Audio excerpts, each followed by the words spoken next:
All right, everyone, welcome back to another tasting here to all my friends. This is the conclusion of a beer we've been making with the boys from Ambush. This is our low-carb hazy, which we've called the Equinox. Equinox. Equinox. Let's raise a glass, everyone. We've got Xander, we've got Grant, we've got Tim, we've got Axel, and of course myself, Paul. I'll be the first to ask, where does the name Equinox come from? It was actually brewed on the first day of spring, obviously the day directly after the spring equinox, so it seemed fitting. And we figured that we were going to, we didn't have a name, and going into the brew day, we thought by the end of the brew day, we'll come up with a name, and after a few schooners, that's what we came up with. This is the first iteration of this beer, mind you, so we're going to make it again and again. But firstly, let's just all give it a good tasting. And I might start with you, Grant. We'll go around the table. What are you tasting? What are you picking up on? Well, I'm going to say I thoroughly enjoy it. In the first And you were there to place, help us. You were there to help through the whole brewing process, mate.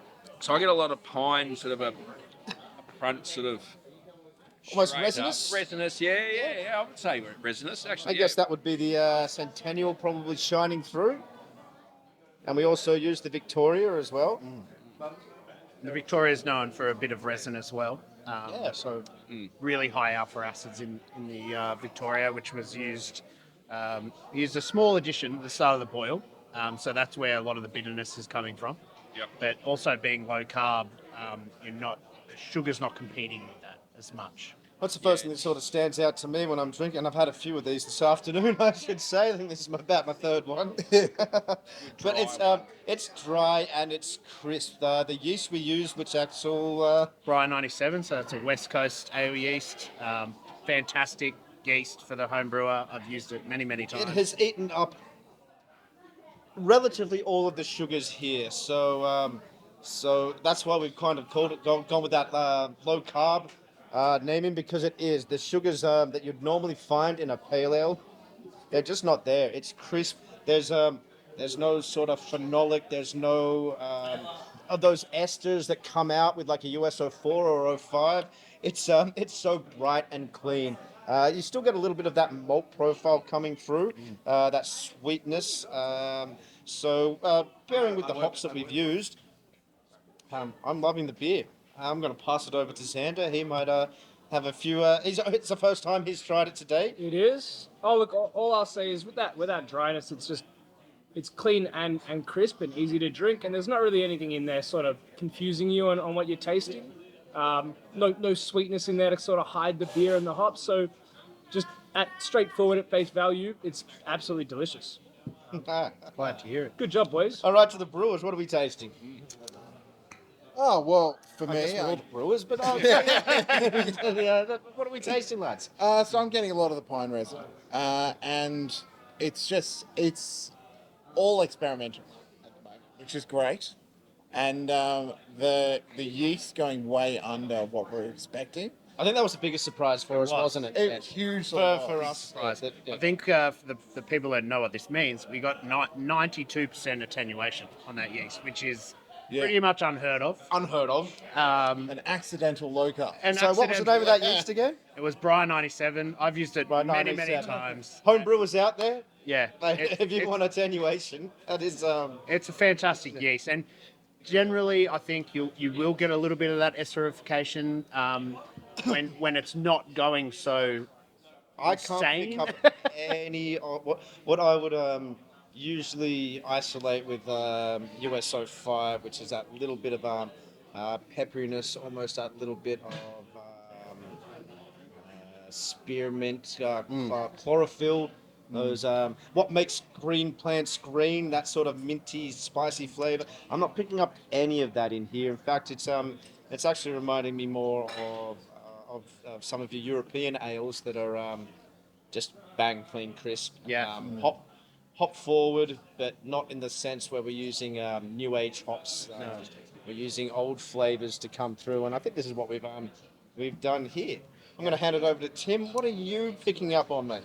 I think that it's the best surprise that we've had since we've started the brewery. I will drink to that. Which has been incredible. It is. And surprise is what we're all about, Tim. Oh, 100%. And I think the yeast starter, we really dialed in how we did that in the video. If you haven't seen it in the previous video, Next video. Next video, yes. In the next video, we created the yeast starter from scratch. Under pressure is key. If you're a home brewer, you can make a pressurized vessel in a bottle, or as long as you can take out. Well, you want to have some oxygen in solution to make the yeast really go, and then give it a big shake, and you'll get better results every time. Yeah. And quicker results. That's Much a good quicker point result. for home brewers. Yeast is a living thing. They like oxygen, like most living things. So introducing that to them under pressure really makes them replicate and do their job at the best of their ability. If you haven't checked out the video when we're purging that keg, it's a lot of fun. Yeah. Whenever It did. it was a very, very active start. There were cells all over the place. Yeah. Cells here, cells there, when we cells took- everywhere. Happy beginning. Yeah, we took the yeast cell count, and it was 3 times what we were expecting the yeast cell count to be. Yeah. So these are all good things to know for the next time that we They make are. this beer. Yeah. How we can use that to our advantage, and things that we weren't expecting. How we might be able to either not replicate them or to replicate them next time. And that's I a think I good almost point. want to. My only regret in this beer is that we didn't do a secondary dry hop, because I think there was space for it. We were all in agreement though. Yeah. We'll test the waters and see what it's like. And we all tried it this afternoon and said, for the 600. How much did we? 600 grams. 600 grams. 600 gram dry hop, which is We quite. could go more. So do let us know. Come in and try the beer, and let us know what you think of it as well. Whether we could have some more hop characteristics. If there's some more malt profile you want, we are open to suggestions here, because we are going to make this beer again, and having your input is invaluable, because you're the ones that are going to be drinking it all the time. Well, and me. I wouldn't dare. No, you wouldn't dare. Something to tip you off. I think this is probably going to be the happy hour beer to all my friends for quite some time. Sandy, can Most tell us a little bit definitely. about this. I don't think there's much more to say then than it's going to be a happy hour beer, $7 schooners, and come in and get it 4 till 6 every day. And I think at that, we won't take up too much more of your time. I hope you've enjoyed the journey from the start of the brew day to here we are now, 2 weeks later, trying the beer at the bar. It's been a pleasure brewing beer with you boys. Hopefully it's the first of many.